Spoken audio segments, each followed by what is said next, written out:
Did you know that from 1916 to 1917, US troops were sent into Mexico?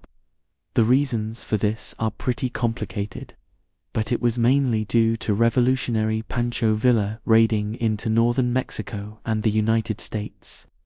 This caused the US government to send General John J. Pershing and 10,000 US soldiers into Mexico to find him. This became known as the Punitive Expedition or the Pancho Villa Expedition. So today, let's talk about it. Welcome to the channel. Before we get started, make sure to hit that subscribe button so you don't miss any new videos. The year is 1910, when the Mexican Revolution began. This revolution would last for over 10 years and result in the downfall of the 35-year dictatorship of Porfirio Diaz. The main cause of the revolution was the huge gap between the rich and poor in Mexico.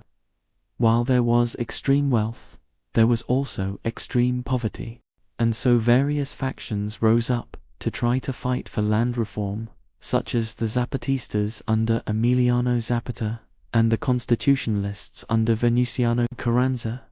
Now, the revolution itself is a little too complicated to really get into in this video, but one of the major players during the revolution was the Del Norte, which was led by Francisco or Pancho Villa. Now, Pancho Villa's Del Norte was mainly made up of poor farmers and miners from northern Mexico who joined him in his fight against the federal government.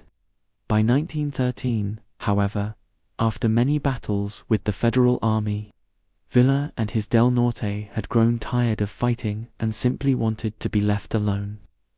Unfortunately for them, the federal government, under Victoriano Huerta, didn't want to give them amnesty, and so Villa and his men were forced to continue fighting. In response, from March to April of 1913, Villa and his men took over several northern border towns including Juarez, Perel, and Namaycuel.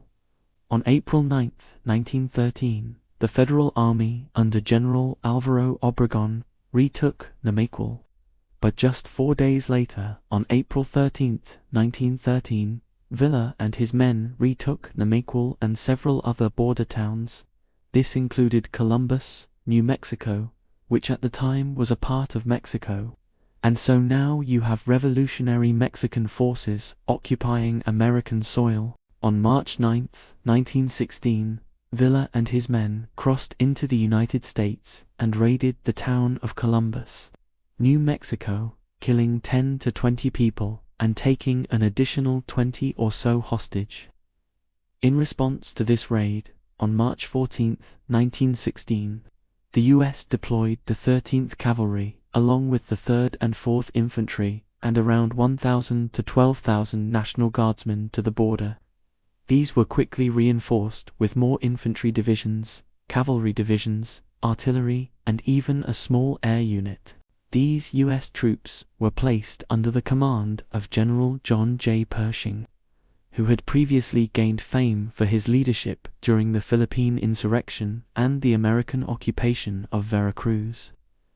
Mexico, in 1914, President Woodrow Wilson asked Congress for permission to deploy these troops into Mexico to capture Pancho Villa and his men.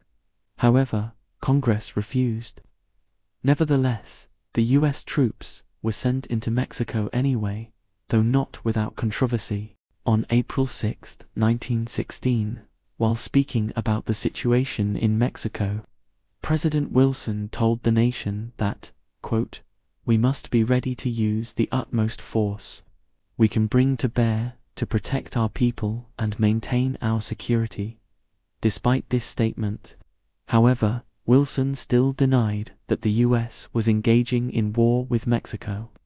Instead, he called what was happening in Mexico a, quote, "police action." While some might argue that this was a violation of sovereignty, in reality, sending troops into Mexico was probably inevitable.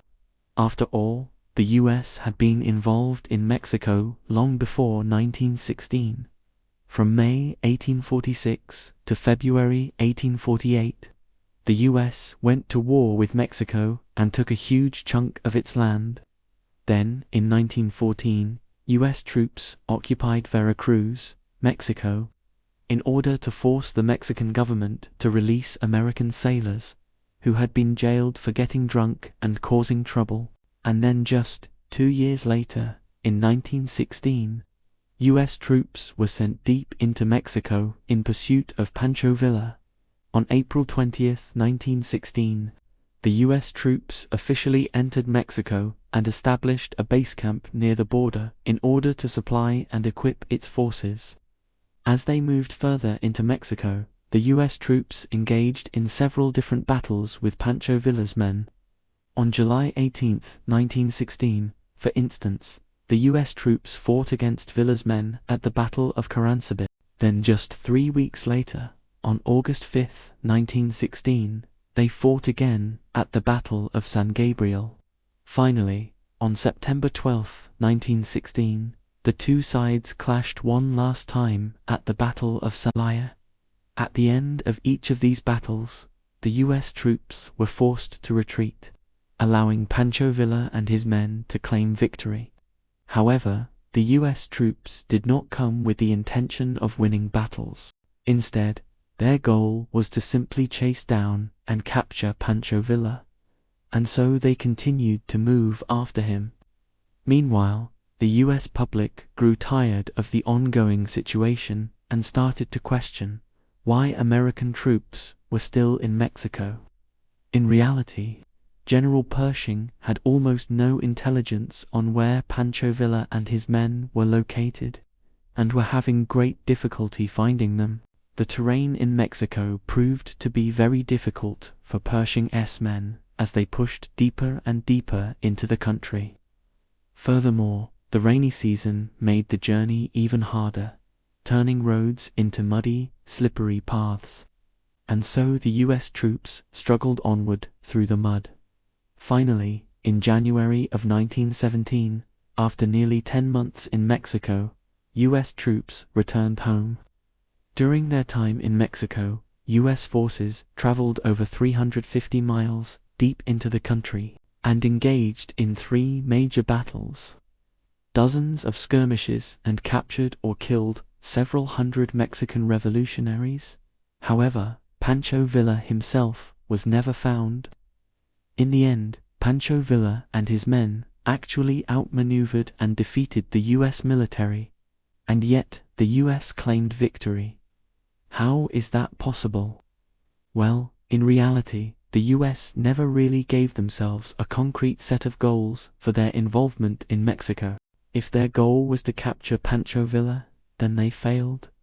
If their goal was to destroy his army, then they succeeded. If their goal was to put down the Mexican Revolution, then they failed. If their goal was to protect American lives and property, then once again they succeeded. You see, there were several different factions in Mexico fighting against each other, and the U.S. military didn't really have the capability or authority to fight against all of them.